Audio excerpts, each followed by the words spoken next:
Well, I've been waiting for Alexi Lalas. He cuts through. He's honest. And he is now going to join us live after that disheartening 4-0 loss to Switzerland last night. So the World Cup's a year away on U.S. soil. The Gold Cup starts this weekend. So I'm going to throw a theory at you. Is that as we have more play, you were the first American. You played in the Italian league. You went over, what was that, like 19? You went over and played in Italy. 80? What was it? Previous 90? Century, let's just say. Previous century, the 1900s. Okay. So here's my take on this. That there's a slight pivot that Christian Pulisic and the top players are signaling. They're saying, listen, two things matter in soccer now. Our stars making money in Europe and the World Cup. And this stuff in between doesn't matter like it did years ago. Now, when you or Landon Donovan were going over, we didn't have the number of players. But Pulisic's like, I'm in AC Milan, second season, 50 grueling matches. I don't care about the Gold Cup. Could I just say that the world, and it's because of our talent that the world's changing, that the European money's number 2, World Cup's number 1, but maybe stuff like the Gold Cup won't matter as much anymore. You can say it. I don't know if it's necessarily true. And if it is true, then it's a sad commentary on, well, I guess not how far we've come or how much we've regressed.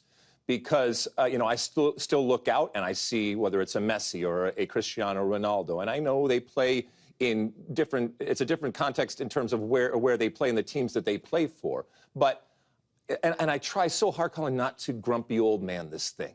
But I cannot fathom or understand or relate to if and when you are called to represent your country, a country that I feel is the greatest country in the world, you saying no. I'm willing to give Christian Pulisic some grace.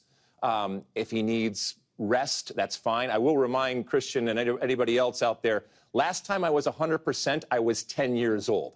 I think the bigger problem is for Christian Pulisic not to be here this summer, is that you got to read the room, dude. And I think this is a bad look for him, for his agent, and for U.S. soccer. Because, look, I know we talk about politics every once in a while, and I love politics. And, this is a situation where we've just come through an era where, at best, you can call it, well, some dramatic spinning. But at worst, it's gaslighting. I am not here to do either one of those things to you or to your audience. You deserve better.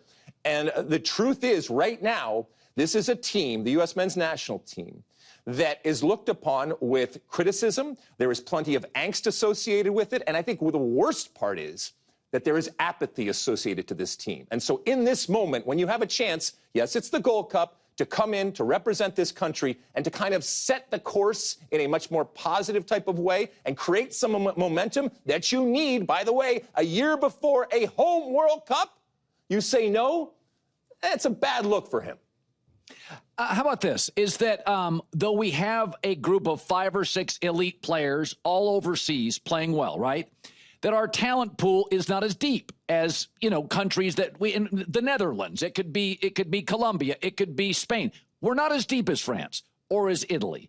Now, I mean, those countries like Germany, too, they have rebuilding World Cups. Like, they're not always at their peak. But our talent pool is pretty thin. And Mauricio Pochettino, who loves younger players, last night said, I'm going to roll the dice with our young guys. And last night he discovered that talent pool is just not there. And so last night was simply a wake-up call, and it was something that he needed. How about that? I think you're a little bit letting Mauricio Pochettino off the hook. He has a pedigree when it comes to the club game, but not the international game. And they are very, very different in terms of the time that you are able to spend with your team. He is being paid, rumored to be $6 million a year. And so he has been hired to get us to a point that we haven't been before. And look, this has been an abject failure, and certainly over the last couple of games. Ultimately, he will be judged by the World Cup. The Gold Cup, like I said, it's an opportunity now to make sure that we are headed in a better direction. But those 2 games that we just saw against Turkey and against Switzerland, these are not elites of the world, but these are good teams. And obviously they've shown that in this form against this team, they were better. J-Mac had said this. I always felt, and you as a defender, I always felt our stamp, we were closer to Italy than Argentina or Brazil. We were not that skilled. We had good goalkeeping. If we did beat international teams, it was low scoring. We could be physical. You yourself, Clint Dempsey, we had a chip on our shoulder.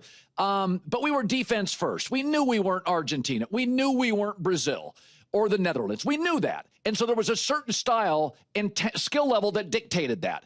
I think this is a more skilled group. And again, I think we should be more aggressive. I always felt when we played like England and Germany, we were playing for the last 15 minutes and see if we could come out 1-0. We were just trying to keep it at bay defense.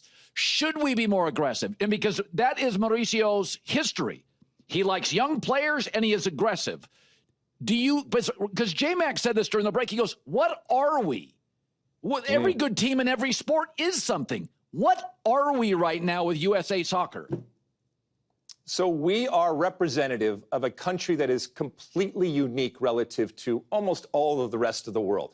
Obviously, soccer is not king, but also when you look at our diversity, that means incredible diversity of thought in the way that people think about the game. And I've talked about this fallacy that is the melting pot of a national team. We have players from all over, not just the country, but all over the world. And it's very difficult to get 11 players on the field, all headed in the same direction in a country that thinks about the game in as a diverse way as we do. If I ask 100 American soccer people out there, what is the beautiful game? I'm going to get 100 different answers. Now, that's not an excuse, but it is a reality. And so Pochettino's job is to make sure, if he's got to dumb it down, fine.